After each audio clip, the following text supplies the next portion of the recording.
तो hello students, कैसे हो। तो आइए स्टार्ट करते हैं आज करंट इलेक्ट्रिसिटी की नेक्स्ट क्लास। तो हम पिछले करंट इलेक्ट्रिसिटी में हम स्टडी कर चुके हैं, ड्रिफ्ट स्पीड के बारे में हम स्टडी कर चुके हैं। हेलो प्यारे बच्चों, कैसे हो। तो स्टार्ट करते हैं करंट इलेक्ट्रिसिटी की अपनी नेक्स्ट क्लास। तो पिछली क्लास में हमने ड्रिफ्ट स्पीड, इलेक्ट्रिक करंट और ड्रिफ्ट इलेक्ट्रिसिटी के बीच relations and instantaneous current, average current के ऊपर कुछ क्वेश्चंस देखे थे। और उसके बाद हमने स्टडी किया है ohms law in vector form and scalar form, कुछ रिलेशंस हमने डिफाइन भी की थी। उसके बाद हमारे पास में आज की क्लास में हम जैसे पिछली क्लास में रेजिस्टेंस के बारे में पढ़ चुके हैं। रेजिस्टेंस एक प्रॉपर्टी होती है किसी भी मटेरियल की जो अपने अंदर से फ्लो होने वाले इलेक्ट्रिक करंट का हमेशा अपोज करती है। तो आइए इस रेजिस्टेंस को स्टडी करते हैं। मतलब अब रेजिस्टेंस होता है हम समझ चुके हैं, जिसकी यूनिट ओम है। ठीक है भाई, अच्छी बात है। तो प्यारे बच्चों, अब रेजिस्टेंस जो होता है वो कौन कौन से फैक्टर इनके ऊपर डिपेंड करता है। तो मैं बात करूँ, पहली बात तो डायमेंशंस पे डिपेंड करता है। दूसरी बात तो वो टेम्परेचर पे भी डिपेंड करता है।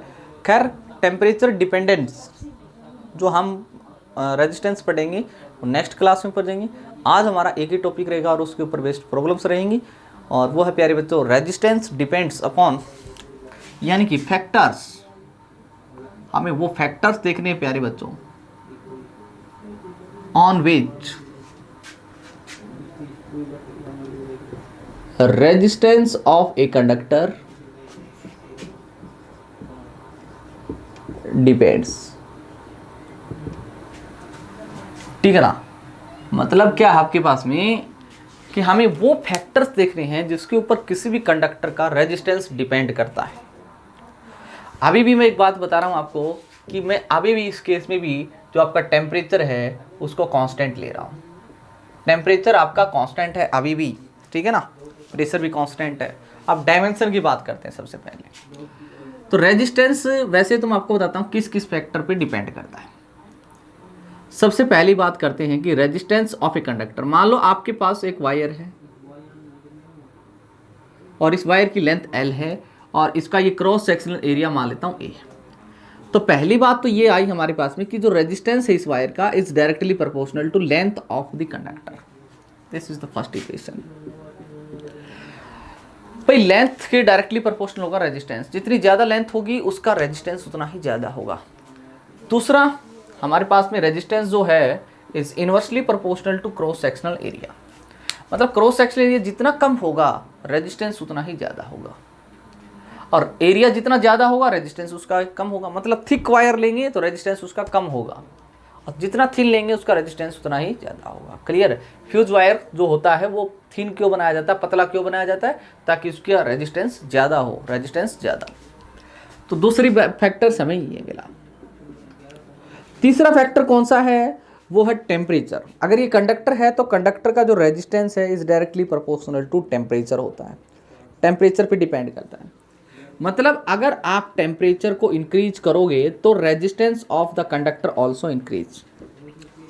बट ये हम नेक्स्ट क्लास में पढ़ेंगे। यहाँ पर टेम्परेचर को फिलहाल मैंने कांस्टेंट बनाया हुआ, फिर भी ये फैक्टर मैंने लिख दिया। Factor from which resistance of a conductor depend. Number 4, जो रेजिस्टेंस है also depend upon nature of material. Nature of material, material के नेचर पर भी डिपेंड करता है।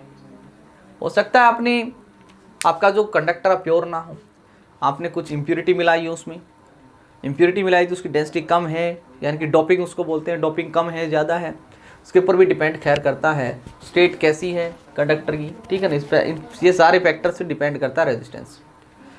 बट मेन जो फैक्टर्स आए आपके पास में वो ये आए दोनों, यानी कि अगर हम इन कंबाइन करते हैं, on combining equation first and second, अगर हम फर्स्ट इक्वेशन और सेकंड इक्वेशन कंबाइन करते हैं तो रेजिस्टेंस जो है is directly proportional to L by A. Resistance is directly proportional to L by A. L बढ़ेगा, L ज़्यादा तो A भी, R भी ज़्यादा, A कम है तो रेजिस्टेंस कम होगा। और पता है आपको डायरेक्टली प्रोपोर्शनल के सिंबल को जब आप इक्वल में कन्वर्ट करते हो तो एक कांस्टेंट वैल्यू आई, और वो कांस्टेंट वैल्यू आई प्यारे बच्चों रो। क्या आई? रो। व्हाट इज रो? ये रो है क्या हमारे पास में? Rho is the resistivity of this conductor, इस कंडक्टर की रेजिस्टिविटी है, इस कंडक्टर की रेजिस्टेंस एरिया पे डिपेंड करता है, लेंथ पे डिपेंड करता है, बट रेजिस्टिविटी ध्यान में रखना, रेजिस्टिविटी होती है does not depend upon dimensions of wire, wire के डायमेंशन पे डिपेंड नहीं करती है, ये बात याद रखोगे। कुछ भी लेंथ हो, कुछ भी क्रॉस सेक्शन एरिया हो, जो रेजिस्टिविटी वो फिक्स रहती है। तो रेजिस्टिविटी डिपेंड किस पे करती है ये भी आपको पता होना चाहिए। जो रेजिस्टिविटी रो है डिपेंड्स अपॉन नेचर, या पहले लिख देता हूं temperature and nature of material. तो डेंसिटी है रो वो डिपेंड करती है टेम्परेचर पे और नेचर ऑफ मटेरियल पे, इन चीज़ों पे डिपेंड करती है, ठीक है ना। कौन डिपेंड करता है? रो मीन्स रेजिस्टिविटी। तो factors on which resistance of a conductor depend, तो ये फैक्टर्स थे। तो अब एक फॉर्मूला हमें जाना मिला है, that is R is equal to rho into L by a. Rho एक रेजिस्टिविटी होती है, जिस तरीके से resistance is the property of a conductor which is oppose the flowing electric current through it, वैसे ही रेजिस्टिविटी भी एक यही प्रॉपर्टी है जो अपने अंदर से फ्लो होने वाले इलेक्ट्रिक करंट का अपोज करती है। दोनों में डिफरेंस ये, resistance depend upon the dimensions of the material, but resistivity does not depend upon the material, sorry dimensions of the material raw, ठीक। हाँ, इसमें एक बात ध्यान में रखेंगे यहाँ पर, वो क्या है, अगर एक वायर जिसकी लेंथ अगर आपने 1 मीटर ले ली एंड क्रॉस सेक्शनल एरिया भी आपने 1 मीटर स्क्वायर ले लिया, देन तो रेजिस्टेंस जो होगा हमारे पास में वो होगा रो इंटू एल बाई ए, मतलब जो आपका जो रेजिस्टेंस है वो किसके इक्वल हो जाएगा? रो के इक्वल हो जाएगा। अगर हम रेजिस्टिविटी को डिफाइन करें किसी भी मटेरियल की, तो resistivity of a material of a conductor is equal to its resistance if length and cross section area of this conductor is unity. याद रखो आप बैंक से, रेजिस्टिविटी रेजिस्टेंस के ही इक्वल होगी अगर आप उस कंडक्टर का लेंथ और क्रॉस सेक्शन एरिया को यूनिटी ले रहे हो। प्यारे बच्चों, क्लियर? आई होप कि ये अच्छी तरीके से आपको समझ में आया होगा। वीडियोस को पॉज करो प्यारे बच्चों और इसको जल्दी से नोट कर लिए। तो आगे की तरफ मूव करते हैं। अब हमारे पास में ये पता लग गया कि रेजिस्टिविटी की अब यूनिट देख लेते हैं प्यारे बच्चों एक बार, क्या है रेजिस्टिविटी की यूनिट और चेकआउट कर लेते हैं। यूनिट ऑफ रॉ, रेजिस्टिविटी की यूनिट। अब R इज इक्वल टू है रो इंटू एल बाई ए, तो रो इज इक्वल टू हो जाएगा R इंटू ए बाई है। तो रेजिस्टेंस की यूनिट होती है एरिया मीटर स्क्वायर होता है, बाय लेंथ मीटर होती है, मीटर से मीटर कैंसिल हो गया तो ओहम मीटर। तो ओहम मीटर हमारे पास में इसका क्या आ गया है? यूनिट आ गया प्यारे बच्चों। अगर आप चाहो तो इसकी आप डायमेंशनल फॉर्मूला भी कैलकुलेट कर सकते हो। Dimensional formula rho is equal to R into A by L. Resistance क्या होता है? R बराबर आपने पढ़ा हुआ V by I, V by I. V क्या होता है? This is work done per unit charge.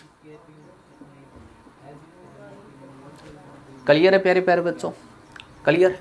यहां से निकाल दो। वर्क डन होता है फोर्स इंटू डिस्प्लेसमेंट। फोर्स होता है एम एल टी की पावर -2 इंटू डिस्प्लेसमेंट मतलब M L square. This is the work done. Area मतलब एल स्क्वेयर, चार्ज मतलब ए टी, करंट मतलब ए, एल मतलब एल। आप इसको अगर रीअरेंज करते हो, डस्टर बाहर रख दिया गया, देखिए ठीक है ना, ये देख। अब आगे की तरफ बढ़ते हैं। इसको रीअरेंज अगर हम करते हैं,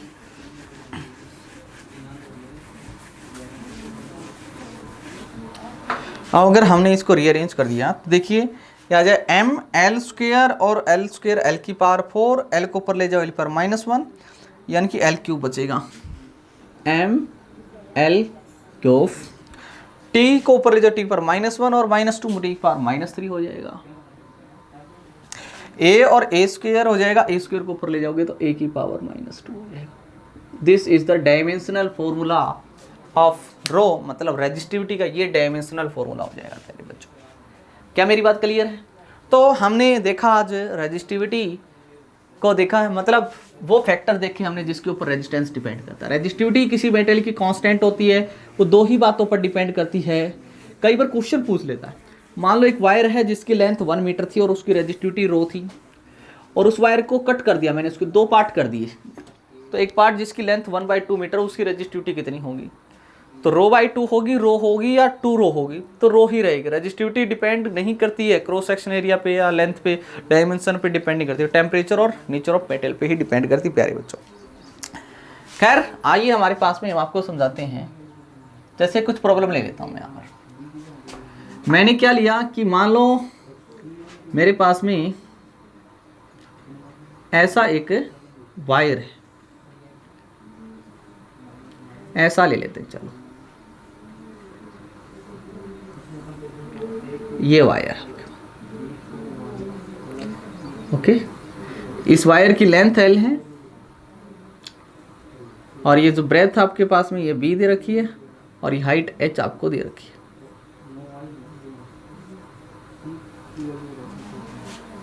क्लियर है प्यारे बच्चों? तो मैं कहता हूं करंट यहां से एंटर कर रहा है I1 और करंट यहां से निकल रहा है I2, I1। तो आप बताइए इस वायर का, इस कंडक्टर का रेजिस्टेंस कितना होगा? मान लेता हूं R1, तो R1 कितना होगा? Rho into L, L length होगी कंडक्टर की L by cross section area. Cross section area मतलब ये वाला area, this is B into H, length into breadth, B into H। हो सकता था कि अपने वायर के अंदर, इस कंडक्टर के अंदर करंट ऐसे जा रहा हो, यहाँ से मान लो I2 करंट एंटर कर रहा है और यहाँ से करंट I2 निकल रहा बाहर, मतलब H हाइट के लॉन्ग करंट फ्लो हो रहा। तो ये इसके क्रॉस अब रेजिस्टेंस कितना होगा R2? तो ये हो जाएगा रो इंटू लेंथ। अब लेंथ कितना होगा जिसके अलॉन्ग करंट पास हो रहा है? H हाइट के along by cross section area. अब क्रॉस सेक्शन एरिया तो ये लेने पड़ेगा ना आपको जिसके अंदर से करंट निकल रहा है, तो ये this is length into P LB। तो इस तरीके से आप रेजिस्टेंस को कैलकुलेट कर सकते हैं। आपसे R1 और R2 का रेशियो भी पूछ सकता है वो, ठीक है ना, कुछ भी क्वेश्चंस आपसे बना सकता है। खैर आपको ये बात समझ में आई होगी कि आपको लेंथ कौन सी लेनी है जिसके अलॉन्ग करंट फ्लो हो रहा है, और क्रॉस सेक्शन एरिया जिसके अंदर से करंट एंटर या फिर बाहर निकल रहा है। क्लियर है प्यारे बच्चों? आइए इसके ऊपर बेस्ड कुछ और भी प्रॉब्लम्स देख लेते हैं।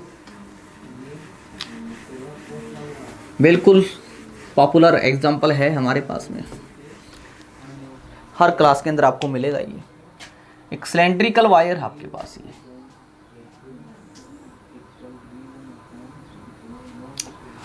और ये सिलेंड्रिकल वायर ऐसा है।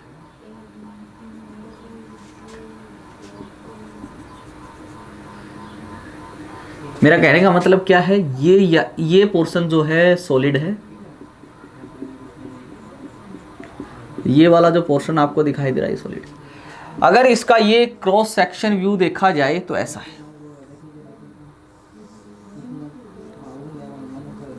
अंदर से होलो है, अंदर से ये खाली पड़ा हुआ है। ये रेडियस आपको मान लो B दे दी जाती है और ये रेडियस आपको A दी जाती है, this is A and this is B। तो करंट ऐसे जा रहा है इसके अलावा, समझ रहे मेरी बात? आपको ये व्यू दिखाई दिया? आप ऐसे करंट इसके अंदर से ऐसे एंटर कर रहा है, यहाँ से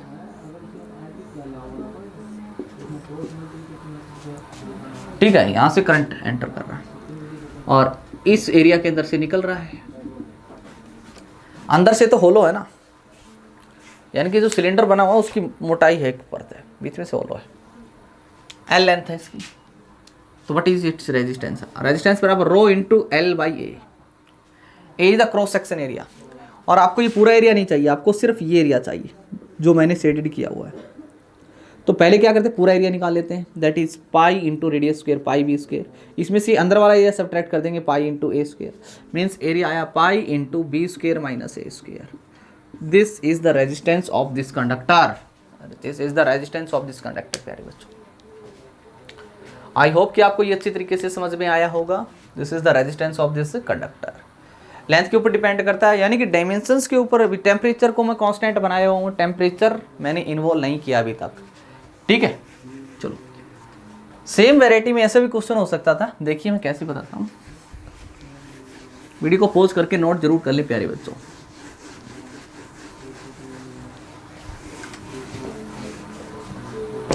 ऐसे क्वेश्चन भी बनाया जा सकता था।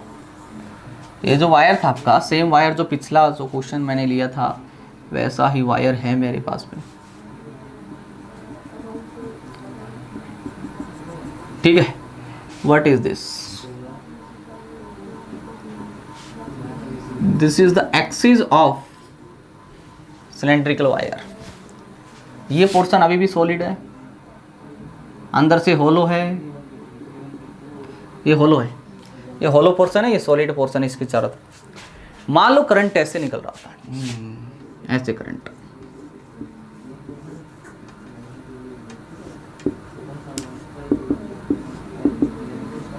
ऐसे।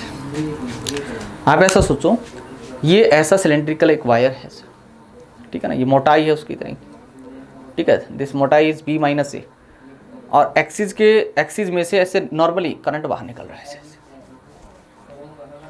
ठीक है। तो लेंथ क्या लेनी पड़ेगी? Logical question. इसका मैंने साइड व्यू लिया प्यारे बच्चों, ये साइड व्यू ऐसा है,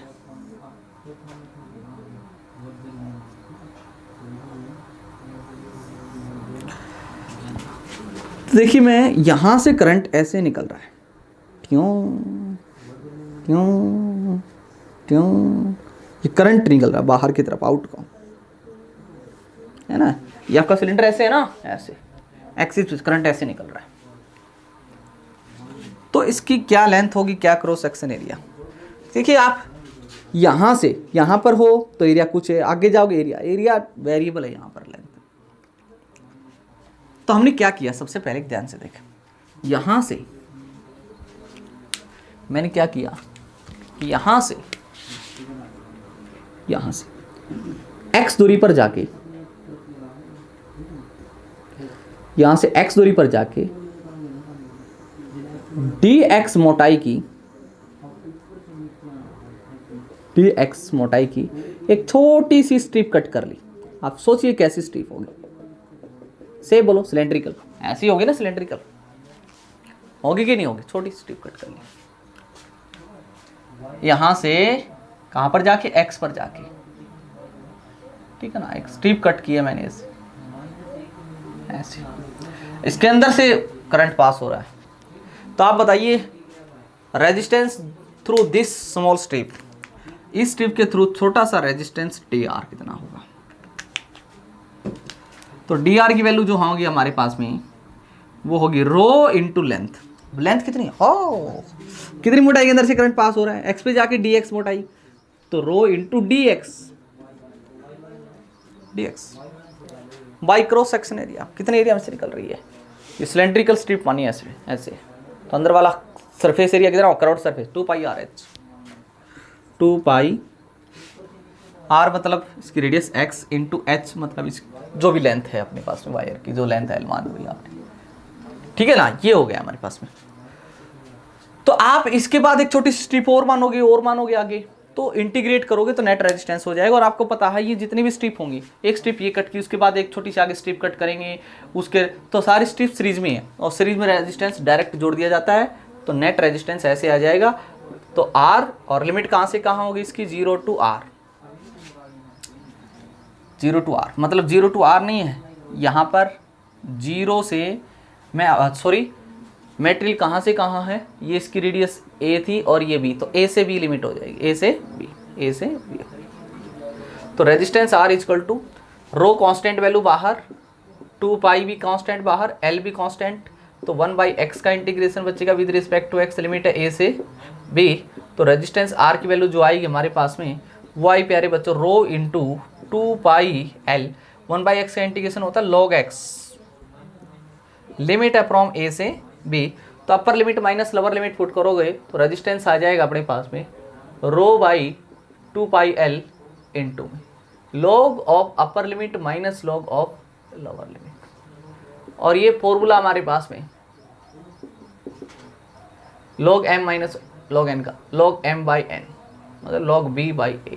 this is the resistance of this wire. समझ में आई बात मेरी? बात इस तरीके से हम रेजिस्टेंस को कैलकुलेट कर लेंगे प्यारे बच्चों. वीडियोस को पॉज करो प्यारे बच्चों और इसको नोट जरूर कर लें, ठीक है ना. कैसे भी और भी प्रॉब्लम ले सकते हैं हम. देखो एक और ले लेते हैं ऐसा, चलो और ले लेते हैं.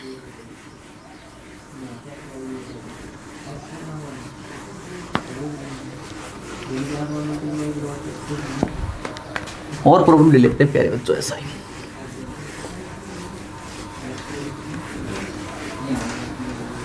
देखिए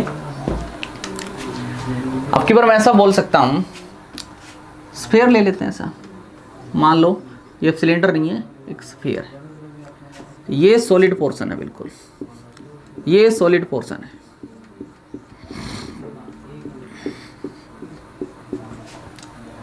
और इसकी आउटर रेडियस ऐसा मानो एक सिलेंडर नहीं है, सो एक स्फीयर है.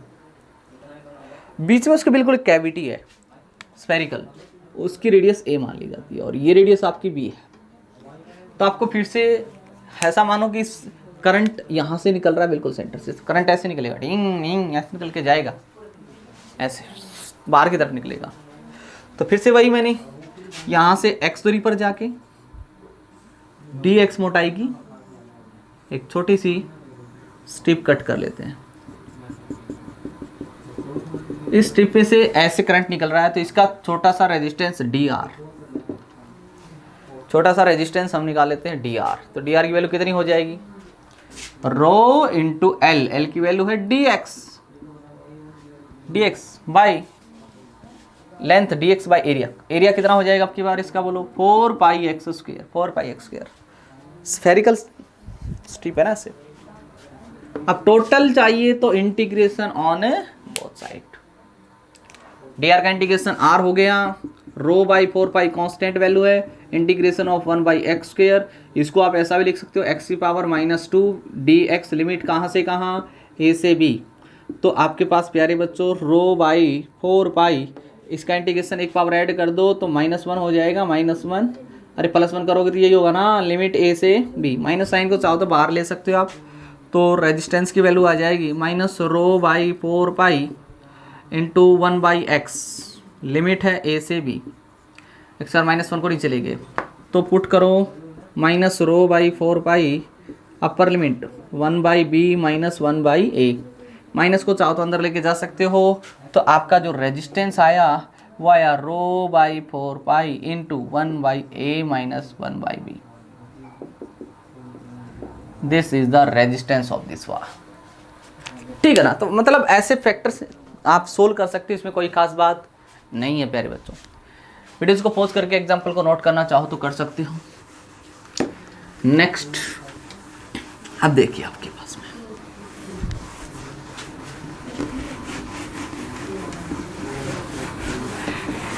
मैं कहता हूं एक क्वेश्चन है मेरे पास में. मैं कहता हूं एक वायर है जिसका क्रॉस सेक्शन एरिया a है और इसकी लेंथ l है. अब इसको मैंने स्ट्रेच किया, मतलब स्ट्रेच का मतलब मैंने इसको खींचना स्टार्ट कर दिया. खींचना स्टार्ट किया तो मैंने इस तरीके से खींच के इसकी लेंथ को बढ़ा दिया. अब इसकी जो लेंथ है वो n टाइम्स हो गई. लेंथ जो है वो कितनी हो गई? n times. n टाइम्स का मतलब लेंथ होगी इसकी nl. तो क्रॉस सेक्शनल एरिया कितना होगा? तो होगा a बाई n. कैसे होगा मैं आपको बताता हूँ. मान लो इन दोनों में क्या सेम रहेगा? वॉल्यूम. इसका वॉल्यूम क्या है? a into l. इसका volume length into area. Area पता नहीं x मान लेता हूँ. तो x की वैल्यू देखिए l से l खत्म, तो x वैल्यू कितनी आई? a by n. मतलब n टाइम्स अगर आप इसकी लेंथ बढ़ाओगे तो n टाइम्स इसका एरिया जो है वो डिक्रीज होगा प्यारे बच्चों. तो पहले वाले वायर का इसका रेजिस्टेंस वायर का मान लेता हूं मैं r था, जो रो इंटू एल बाई ए के इक्वल होगा. अब इसका रेजिस्टेंस क्या हुआ? New resistance of the wire.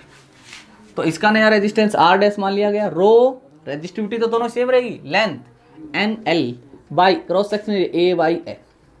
r dash is equal to n को ऊपर ले जाओगे n into N, N square rho into L by A. This is the initial resistance. r dash is equal to n square into r. n square times r. n square times r ठीक, ये resistance r dash. ऐसे कोई भी example बना सकता है। मैं कहता हूँ मेरे पास में किसी कोई एक वायर था, उसकी लेंथ जो होती है वो 3 टाइम्स इंक्रीज कर दी जाती है, तो उसका न्यू रेजिस्टेंस कितना होगा? तो आर डैश बराबर होगा rho into l, 3L by cross section area A by 3 होगा, 3 into 3 9, 9 into rho into L by a, और ये ओरिजिनल रेजिस्टेंस था 9 इंटू आर, तो रेजिस्टेंस आर डैश बराबर आ जाएगा हमारे पास में 9 टाइम्स, मतलब 3 टाइम्स बढ़ा रहे हो 9 टाइम्स, मतलब 3 का स्क्वायर, n टाइम्स लेंथ बढ़ा रहे हो तो n का स्क्वायर टाइम्स लेंथ, ठीक है ना। तो इस तरीके के बेसिक प्रॉब्लम आप कर सकते हो, इसमें कोई खास बात। हाँ, इसकी रेजिस्टिविटी रो थी, मैं कहता हूँ मेरे पास में एक वायर है, उसकी रेजिस्टिविटी रो है प्यारे बच्चों, इसको कट के मैंने 50 टुकड़े कर दिए, तो एक छोटा सा जो टुकड़ा है उसकी रेजिस्टिविटी कितनी होगी? तो रो ही रहेगी, रेजिस्टिविटी नहीं होगी, रेजिस्टेंस चेंज हो जाएगा। क्लियर है प्यारे बच्चों? आज इसलिए इतना ही रखते हैं, बाकी कल की वीडियो में। तो पढ़ते रहिए, काम करते रहिए। Best of luck students.